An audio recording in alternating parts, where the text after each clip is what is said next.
In today's video, I'm going to teach you how to create a Firebase project and register your web app. If you're brand new to Firebase, don't worry, I'll walk you through everything clearly and simply so you can get set up with confidence. First, make sure you have a Google account. If you don't, take a moment to create one. It's free and only takes a few minutes. Once you're ready, sign into the Firebase console. You'll land on a dashboard where you can manage all your Firebase projects. Next, add a new project. Look for the option to create a project and give it a clear, memorable name like My React Firebase App. This name helps you identify the project later, so keep it descriptive but clean.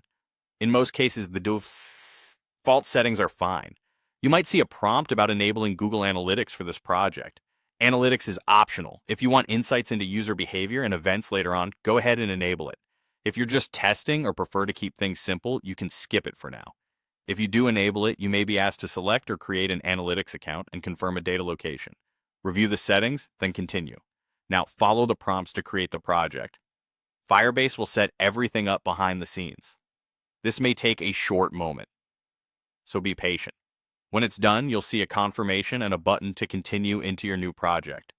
From here, you'll be on the project overview page, which is essentially your project's home base. This is where you can access different Firebase products like authentication, Firestore, and hosting. To connect a web app, look near the center of the page for the web icon. It looks like angled brackets. Click that to register your web app. You'll be asked for an app nickname. This nickname is for your own reference inside Firebase, so pick something that clearly identifies the app, such as the same name you used for the project or a short, readable variation.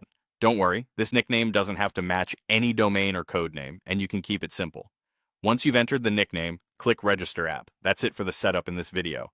You now have a Firebase project created and your web app registered, which is the foundation you need before connecting code or adding Firebase services. If you want to continue from here, your next steps would typically involve integrating Firebase into your web project, but for now, you're all set with a clean, properly registered app inside Firebase.